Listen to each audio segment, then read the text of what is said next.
Students, मैं उषा गोयल आज फिर आपके साथ हूँ। आज जो मेरा विषय है टॉपिक वो है मगध साम्राज्य का उत्थान और उसका विकास किस प्रकार हुआ। इस टॉपिक को शुरू करने से पहले मैं थोड़ा सा और आपको बताऊंगी। जैसा कि मैंने आपको पहले ही बताया था, वैदिक काल के बारे में बताया। वैदिक काल का मैंने समय आपको बताया था कि 1700 BC से लेकर 1000 BC तक का काल ऋग्वैदिक काल माना जाता है। 1000 से लेकर 600 BC तक का काल उत्तर वैदिक काल माना जाता है।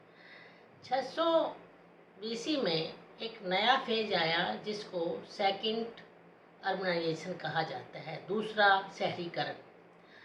जैसा कि आपको मेरा फर्स्ट चैप्टर जो था मैंने आपको बताया था, पहला शहरीकरण सिंधु घाटी सभ्यता या हड़प्पा संस्कृति के दौरान का समय माना जाता है। मैंने बहुत विस्तार से आपको बताया था कि जो अवशेष हमें मिले, जो चीज़ें हमें मिली, उनके आधार पर ये माना गया है कि हड़प्पा संस्कृति पूर्ण रूप से नागरिक सभ्यता थी।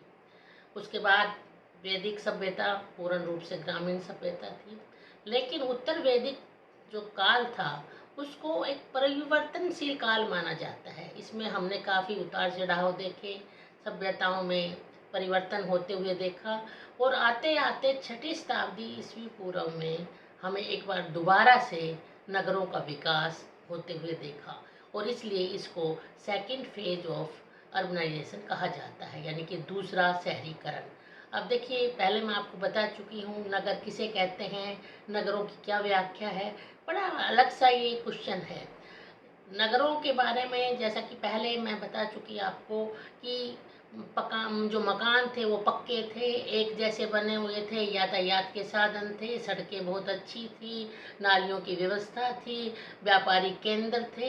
ये सब चीज़ें हमें 6ठी शताब्दी ईस्वी पूर्व में मिली। इसलिए इसको हमें मानते हैं कि इस काल में एक बार दोबारा से शहरीकरण हुआ था।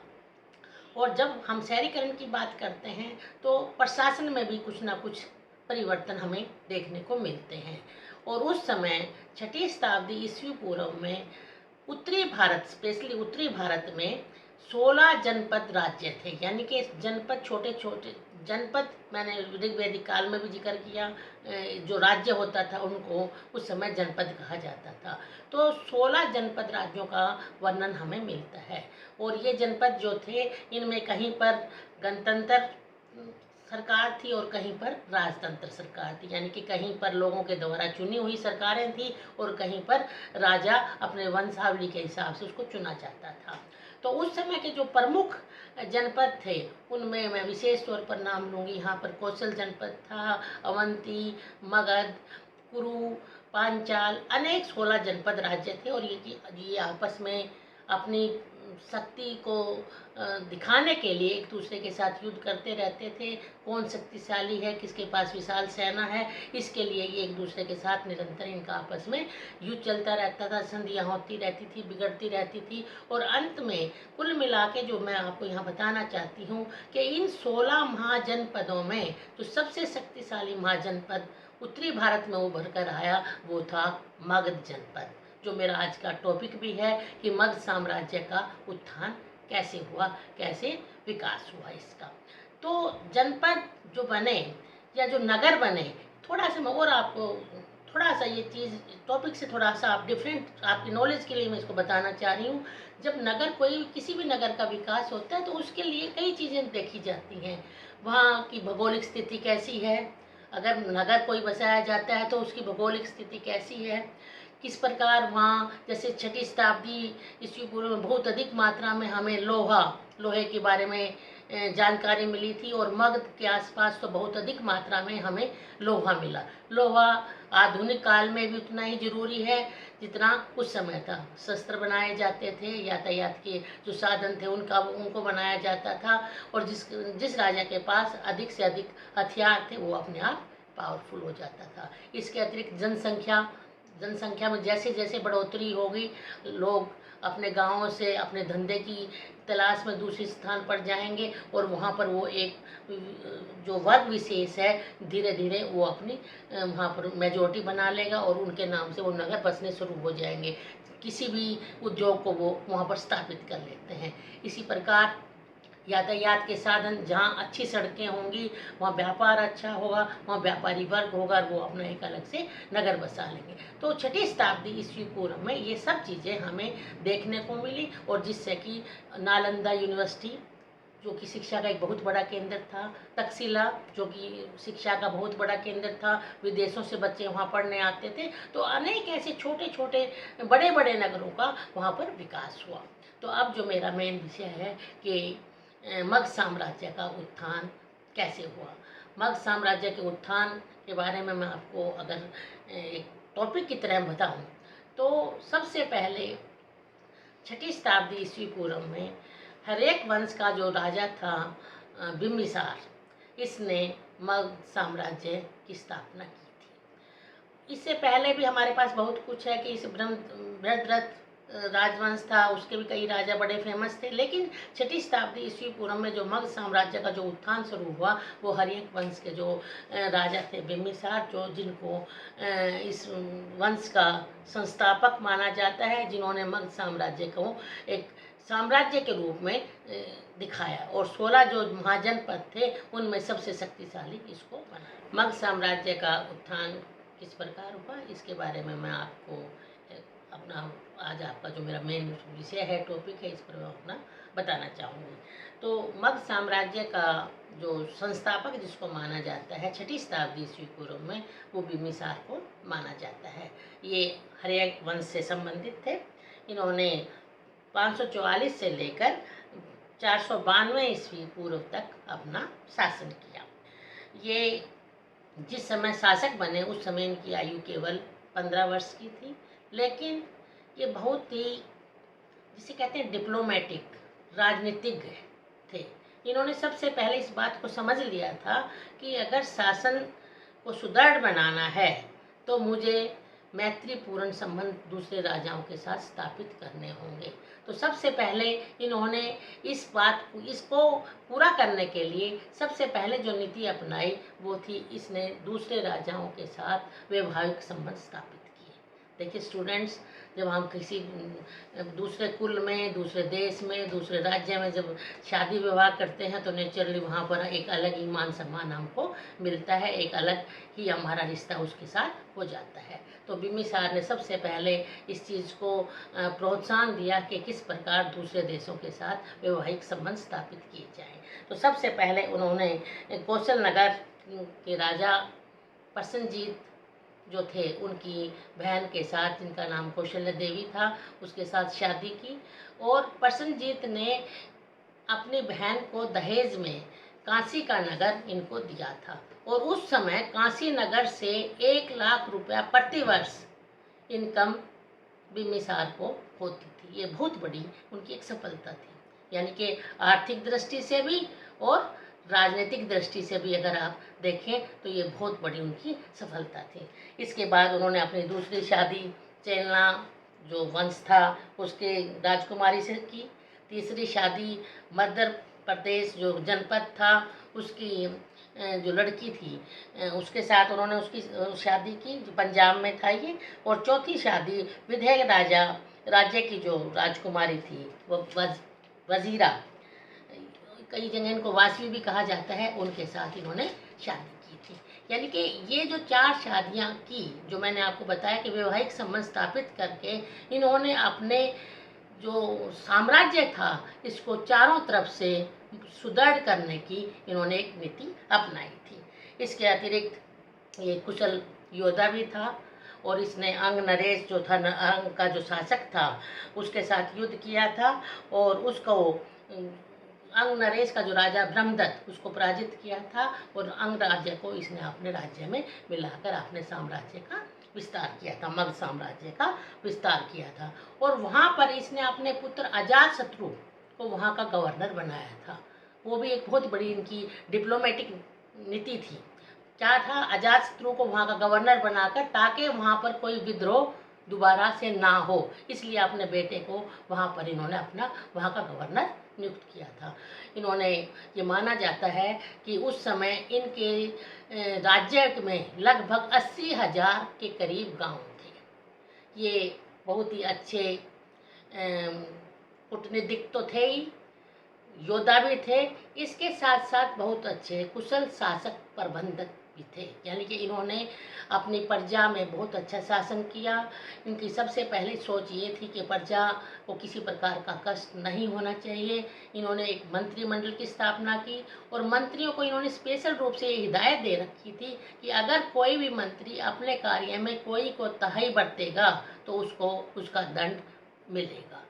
दूसरा, शासन को सुचारू रूप से चलाने के लिए दंड बहुत कठोर थे। और ये मेरी अपनी निजी भी राय है, अगर शासन को सुचारू रूप से चलाना है तो दंड इतने कठोर होने चाहिए ताकि दूसरा व्यक्ति उस अपराध को करने से पहले कई बार सोचे, अगर शासन को सुचारू रूप से चलाना है तो। ये नीति बिम्बिसार ने उस समय अपनाई थी कि दंड कठोर से कठोर दिए जाते थे। धार्मिक सहनशीलता भी थी, क्योंकि बौद्ध ग्रंथों में भी ये मिलता है कि बौद्ध धर्म को भी उतना ही सम्मान देता है। और जो जैन धर्म के जो ग्रंथ मिले हैं उनमें भी बिम्बिसार को ये बताया गया है कि हमारे धर्म का भी वो उतना ही बड़ा अनुयायी था। यानी कि इससे ये पता चलता है कि धार्मिक सहनशीलता थी, किसी एक धर्म के प्रति कट्टरता नहीं थी। दूसरा, इनकी मृत्यु के बाद इनका पुत्र अजातशत्रु 492 में बिम्बिसार की मृत्यु हुई थी और उस समय इनका पुत्र अजातशत्रु गद्दी पर बैठा था। वो भी अपने पिता की तरह बहुत ही महत्वाकांक्षी था। उसने भी अपने साम्राज्य का विस्तार करने में कोई और कसर नहीं छोड़ी थी। और उसका जो सबसे पहला युद्ध हुआ वो कौशल नरेश के साथ हुआ था। इसके पीछे ये जो तथ्य दिया जाता है कि कौशल नरेश ने जो काशी का प्रदेश बिम्बिसार को दहेज में दिया था, बिम्बिसार की मृत्यु के बाद उसकी जो बहन थी कौशल्या देवी, उसकी मृत्यु हो गई थी, जल्दी मृत्यु हो गई थी। तो उसको ये लगता था कि अजातशत्रु के कारण इनकी मृत्यु हुई है, तो उसने काशी का प्रदेश वापस ले लिया था। अजातशत्रु को ये चीज़ अच्छी नहीं लगी थी, ये बात अच्छी नहीं लगी थी। उसने इस चीज़ को अपना अपमान समझा था और उसने एक भारी दल के साथ, भारी सेना के साथ दोबारा से कौशल नरेश पर आक्रमण किया, युद्ध हुआ और काशी को उसने काफ़ी दिनों तक ये युद्ध चलता रहा। आखिर में दोनों के बीच में संधि हुई और कौशल नरेश ने अपनी बेटी की शादी अजातशत्रु के साथ कर दी और उसने दोबारा से काशी का प्रदेश, जिससे सालाना आय जो थी 1 लाख थी, वो अजातशत्रु को वापस उसने कर दी थी। दूसरा युद्ध उसने वैशाली के साथ हुआ, जो कि उस समय लक्ष्मी वंश के थे और जो कि बहुत शक्तिशाली थे। लक्ष्मी वंश को पराजित करना अजातशत्रु ये समझता था कि अगर लक्ष्मी वंश को पराजित कर दिया तो वह मगध साम्राज्य का और ज़्यादा विकास कर सकता है। ये युद्ध भी लगभग 16 वर्ष चला था और आखिर में अजातशत्रु की विजय हुई थी और उसने उनके राज्य को अपने राज्य में मिला लिया था। अवंती के शासक ने भी परवीस ने आक्रमण किया, क्योंकि उसको ये लगता था जब लक्ष्मियों के साथ इसका युद्ध चल रहा था तो अवंती के शासक ने लक्ष्मियों की सहायता की थी, तो उसके राज्य पर भी इसने आक्रमण किया। लेकिन योजना बना रहा था लेकिन वो असफल रहा था। अजातशत्रु के समय में बौद्ध धर्म की पहली महासभा पाटलिपुत्र में इसने 487 BC में बुलाई थी। यानी कि यहाँ पर एक बात की हमें स्पष्ट समझ लेनी चाहिए कि मगध साम्राज्य में चाहे बिम्बिसार था चाहे अजातशत्रु था, उन्होंने बौद्ध धर्म को पूर्ण रूप से अपना एक तरह से राज धर्म मैं कहूँगी घोषित कर दिया था। यानी कि ये बौद्ध धर्म के अनुयायी थे। लेकिन फिर मैं दोबारा यहाँ दोहराऊंगी, धार्मिक सहनशीलता थी। जैन ग्रंथों में हमें लिखा हुआ कि इन्होंने हमारे धर्म को भी उतना ही संरक्षण दिया था जितना कि बौद्ध धर्म को दिया था। अजातशत्रु की मृत्यु के बाद उसके उत्तराधिकारी, जिनमें उदयन, ये 460 से 444 BC तक इन्होंने राज्य किया। ये भी अपने पिता की तरह शक्तिशाली थे, महत्वाकांक्षी थे और इन्होंने राजगृह से पाटलिपुत्र को अपनी राजधानी बनाई थी। यानी कि बिम्बिसार और अजातशत्रु के समय में जो मगध की राजधानी थी वो राजगृह थी, लेकिन उदयन ने राजधानी पाटलिपुत्र को बना लिया था, जो आधुनिक पटना है। इसके बाद अनिरुद्ध, मूड और नाग दशक के इसके और उत्तराधिकारी रहे, लेकिन वो अयोग्य थे। उनका समय में कोई ज़्यादा मगध साम्राज्य का विकास नहीं हुआ। 420 ईस्वी में शिशुनाग ने नागादशक की हत्या कर दी थी और उसने नागवंश की स्थापना की थी। यानी कि यहाँ पर एक दूसरा जो वंश आया है वो है नागवंश। नागवंश की स्थापना शिशुनाग ने की थी। इसने भी मगध साम्राज्य के विस्तार में अपना काफ़ी महत्वपूर्ण योगदान दिया। सबसे पहले इसने अवंती के राजा को पराजित किया और कुछ समय के लिए इसने अपनी राजधानी वैशाली को बनाया था, मगध की राजधानी वैशाली को बनाया था। इसके बाद इसने कौशल नरेश को पराजित किया, वत्स जनपद को पराजित किया और इनके राज्य को इसने अपने मगध साम्राज्य में मिला लिया था और इसने मगध साम्राज्य के विस्तार में अपना पूरा योगदान दिया था। इसके बाद इसका जो उत्तराधिकारी बना वो कालाशोक था। इसने भी इसकी जो सबसे महत्वपूर्ण जो अचीवमेंट मानी जाती है वो है 387 BC में इसने बौद्धों की दूसरी महासभा का आयोजन किया था, जो वैशाली में किया था। इसने भी मगध साम्राज्य के उत्थान में अगर कोई ज़्यादा योगदान नहीं दिया, लेकिन इसने जो कुछ इसके पास था उसको बरकरार रखने में अपना पूरा सहयोग दिया था। 364 ईस्वी पूर्व में महापद्म नंद ने कालाशोक की हत्या कर दी थी और यहाँ पर उसने नंद वंश की स्थापना की थी। 364 में महापद्म नंद ने नंद वंश की स्थापना की थी। महापद्म नंद ये भी बहुत शक्तिशाली था। इसने लगभग 28 वर्ष तक राज्य किया और इसने भी पूर्ण रूप से मगध साम्राज्य को अपनी ऊंचाइयों तक, सफलता की ऊंचाइयों तक पहुंचाने में अपना पूरा योगदान इसने दिया था। इसने लगभग उस समय के जो प्रमुख जनपद थे, चाहे वो कुरु जनपद था, चाहे वो आपका पांचाल था, इक्ष्वाकु वंश था, इन सबको पराजित किया और मगध साम्राज्य में मिलाया था। इसलिए इसको उग्रसेन के नाम से भी जाना जाता है। यानी कि सही मायने में अगर मैं कहूँ तो इसको मगध साम्राज्य का पहला महान शासक माना जा सकता है। यानी कि इसने मगध साम्राज्य को अपनी ऊंचाइयों, अपने तरफ से जितना ये अपनी ऊंचाइयों पर पहुंचा सकता था, इसने पहुंचाने की कोशिश की थी। यानी कि उत्तरी भारत का ये पहला महान शासक इसको माना जाता है, महापद्म नंद को। इसके बाद उसके 8 पुत्र इसके उत्तराधिकारी हुए और उन्होंने लगभग 22 वर्ष तक शासन किया, लेकिन उनमें जो आखिरी पुत्र था वो था धनानंद। और ये धनानंद जो था, ये जैसा कि इसके नाम से ही लगता है कि बहुत अधिक धन इसके पास था, दौलत इकट्ठी करने का इसको बहुत ज़्यादा सुरूर था और उसको इकट्ठा करने के लिए इसने अपनी प्रजा पर बहुत ज़्यादा नाजायज़ टैक्स भी लगाए, इसलिए ये प्रजा में काफ़ी बदनाम था। लेकिन इसके पास एक बहुत विशाल सेना थी। यानी कि माना जाता है कि उस समय 2 लाख के करीब पैदल सैनिक थे। इसके पास उस समय 6000 के करीब घुड़सवार थे, 60,000 के करीब घुड़सवार थे और 6000 के करीब उस समय हाथी थे। और ये इतिहास में वर्णन आता है कि इसकी इस विशाल सेना को देखकर सिकंदर के सैनिकों ने मगध पर आक्रमण करने से मना कर दिया था। यानी कि इसकी सेना की चर्चे बहुत दूर दूर तक थे। लेकिन जैसे कि मैंने बताया, प्रजा में ये बदनाम था, लोग इसे लाइक नहीं करते थे, इसलिए उस स्थिति का फ़ायदा उठाते हुए 322 ईस्वी पूर्व में चंद्रगुप्त मौर्य ने इसको पराजित किया और मौर्य साम्राज्य की स्थापना की, जो कि मेरा अगला विषय होगा। तो ये मगध साम्राज्य के उत्थान में किन किन राजाओं का, मौर्य साम्राज्य का जो योगदान होगा वो एक बिल्कुल अलग विषय है, इसका अलग चैप्टर बनेगा। मौर्य साम्राज्य में चंद्रगुप्त मौर्य के बारे में भी मैं आपको बताऊंगी, अशोका द ग्रेट के बारे में भी बताऊंगी, वो बिल्कुल एक अहम अलग चैप्टर के रूप में मैं इसे डिस्कस करूंगी। तो ये था मगध साम्राज्य का उत्थान और विकास कैसे हुआ। अब मैं थोड़ा सा और आपको यहाँ पर फिर एक बार दोबारा से पीछे की बातें ही दोबारा करूँगी कि ऐसा क्या था कि 16 जो महाजनपद थे उनमें मगध साम्राज्य का इतना बड़ा उत्थान हुआ, मगध साम्राज्य ने इतना विकास हुआ। हालांकि अगर सेना की दृष्टि से देखा जाए तो कौशल नरेश भी शक्तिशाली था, अवंती का नरेश भी शक्तिशाली था, लेकिन मगध साम्राज्य का ही उत्थान क्यों हुआ, इसके पीछे जो तथ्य हमारे सामने आए हैं, सबसे पहला तो ये था मगध की जो भौगोलिक स्थिति थी, मगध की जो भौगोलिक दशा थी वो बहुत अलग थी।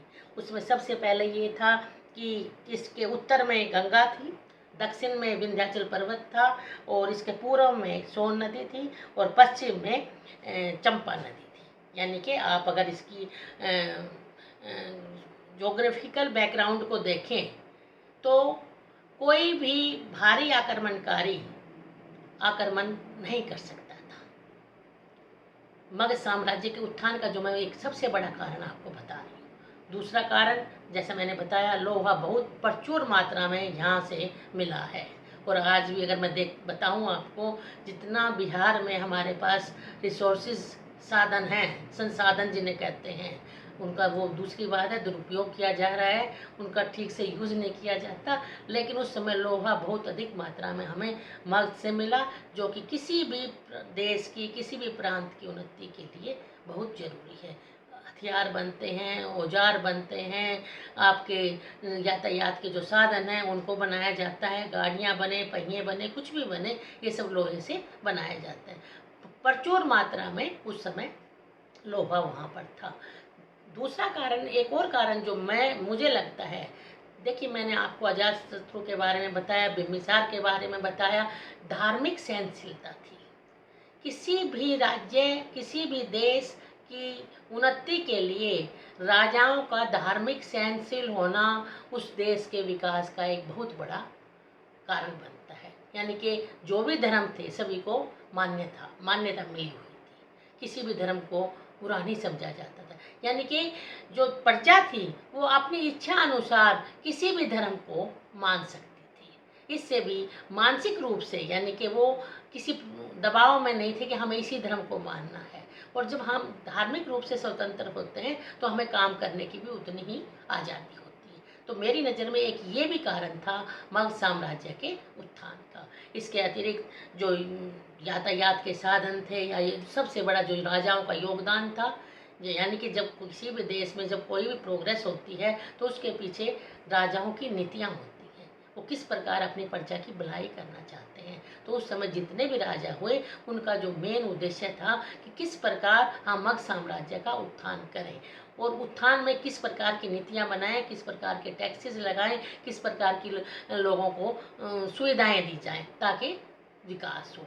और देखिए मैंने आपको बताया, जो धनानंद, जो नंद वंश का आखिरी शासक था, जनता में अप्रिय था, लोग उसे पसंद नहीं करते थे, तो मगध साम्राज्य दूसरे हाथों में चला। एक और बीच में थोड़ा सा बताऊंगी, जो मगध की जो भूमि थी वो बहुत उपजाऊ थी, क्योंकि मैंने बताया नदियाँ चारों तरफ से थी, सिंचाई की कोई कमी नहीं थी साधनों की, तो वहाँ पर बहुत अधिक मात्रा में कृषि होती थी, यातायात के साधन अच्छे होने के कारण व्यापार बहुत अच्छा था। तो इन सभी कारणों से मगध साम्राज्य का उत्थान हुआ। तो आज का मेरा विषय ये है, और मैं ये समझती हूँ कि आपको पसंद आया होगा। अगर पसंद आया है तो लाइक करना, शेयर करना, सब्सक्राइब करना, ताकि फिर मैं दोबारा किसी और नई चीज़ के साथ आपके साथ मिलूं। धन्यवाद।